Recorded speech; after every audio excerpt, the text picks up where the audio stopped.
Hello Mark, I'm Alisa. My student number is S044105. Today my topic is Jimmy Carter, why I believe the mistreatment of women is the number one human rights abuse. And I'm a freshman at NCUE. As a matter of fact, I was trying to think about my career since I left the White House, and the best example I have is a cartoon in the Yorker a couple of years ago. This little boy is looking up at his father and says, "Daddy, when I grow up, I want to be a former president." Laughter. Well, I have had a great blessing as a former president because I have had an access that very few other people in the world have ever had to get to know so many people around this whole universe. Not only am I familiar with the 50 states in the United States, but also my wife and I have visited more than 145 countries in the world. And the Carter Center has had full-time programs in 80 nations on Earth.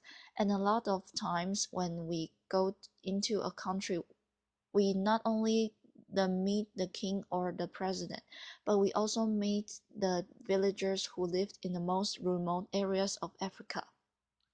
So our overall commitment at the Carter Center is to promote human rights. And knowing the world as I do, I can tell you without any equivocation that the number one abuse of human rights on earth is strangely not addressed quite often is the abuse of women and girls. A pause. There are a couple of reasons for this that I mentioned to begin with. First of all is the misinterpretation of religious scriptures, holy scriptures in the Bible, Old Testament, New Testament, Quran, and so forth. And these have been misinterpreted by men who are now in the ascendant positions in the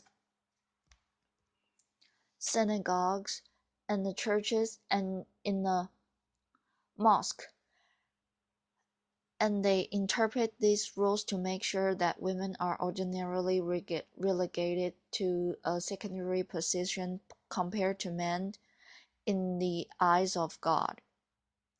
This is a very serious problem. It's ordinarily not addressed. A number of years ago, in the year 2000, I have been a Baptist, a Southern Baptist for 70 years. I tell you, I still teach Sunday schools every Sunday. I'll be teaching this Sunday as well. But the Southern Baptist Convention in the year 2000 decided that women should play a secondary position, a subservient position to men. So they issued an edict in effect that prevents women from being priests, pastors, deacons in church, or chaplains in the military. And if a woman teaches a classroom in a Southern Baptist seminary, they cannot teach if a boy is in the room, because you can find verses in the Bible. There's over 30,000 verses in the Bible that say that a woman shouldn't teach a man, and so forth. But the basic thing is the scriptures are misinterpreted to keep men in a ascendant position. That is an all pervasive problem because men can exert that power and if an abused husband or an employer, for instance, wants to cheat women, they can say that if women are not equal in the eyes of God, why should I treat them as equals myself? Why should I pay them equal pay for doing the same kind of work? The other very serious blight that causes this problem is the excessive resort to violence, and that is increasing tremendously around the world. In the United States of America, for instance, we have had an enormous increase in abuse of poor people, mostly black people and minorities, by putting them in prison. When I was in office as governor of Georgia, 1 out of every 1,000 Americans were in prison. Nowadays, 7.3 people per 1,000 are in prison. That's a seven-fold fold increase. And since I left the White House, there's been an 800% increase in the number of women who are black who are in prison. We also have one of the only countries on earth that still has the death penalty, that is a developed country. And we rank right alongside the countries that are most abusive in all elements of human rights in encouraging the death penalty. We're in California now, and I figured out the other day that California has spent $4 billion in convicting 13 people for the death penalty. If you add that up, that's $307 million in costs of costs California to send a prison person to be executed. Nebraska this week just passed a law abolishing the death penalty because it costs too much. A pause. So the result of violence and abuse of poor people and helpless people is another cause of the increase in abuse of women. Let me just go down a very few abuses of women that concern me most. And I'll be fairly brief because I have a limited amount of time, as you know. One is genital mutilation.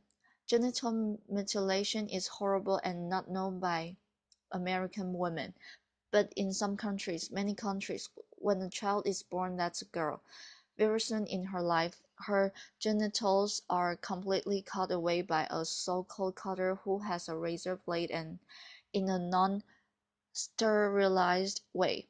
They remove the exterior parts of a woman's genitalia, and sometimes in more extreme cases but not very rare cases, they sew the orifice up so the girl can just urinate or menstruate. And then later, when she gets married, the same cutter goes in and opens the orifice up so she can have sex. This is not a rare thing, although it's against the law in most countries. In Egypt, for instance, 91% of all the females have lived in Egypt today have been sexually mutilated in that way. In some countries, it's more than 98% of the women are cut that way before they reach maturity. This is a horrible affliction on all women that live in those countries. Another very serious thing is horror killings, where a family with misinterpretation again of a holy scripture. There's nothing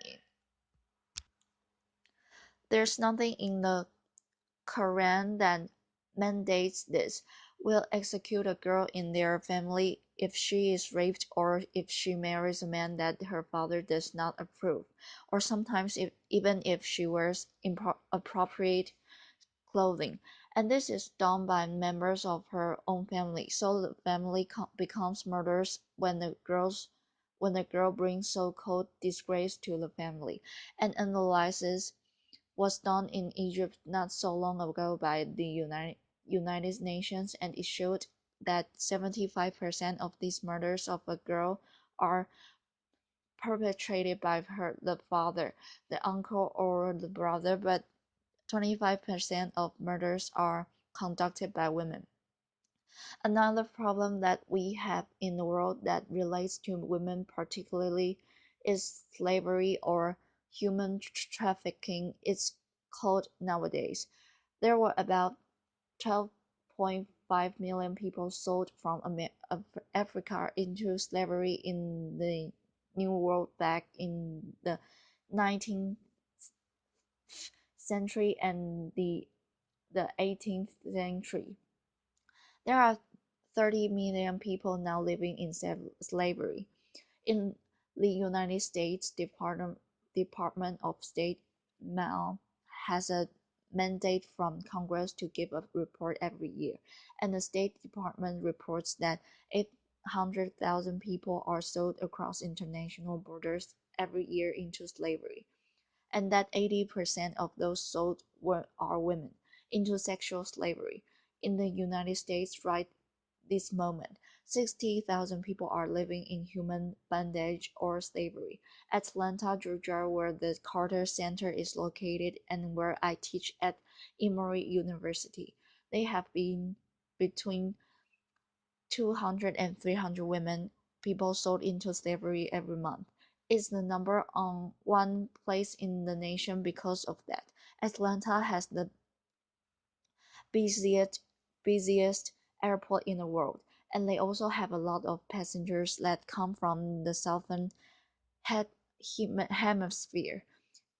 If a brothel owner wants to buy a girl that has brown or black skin, they can do it for $1,000. A white-skinned girl brings several times more than that, and the average brothel owner in Atlanta in the United States now can earn about 35,000 per slave.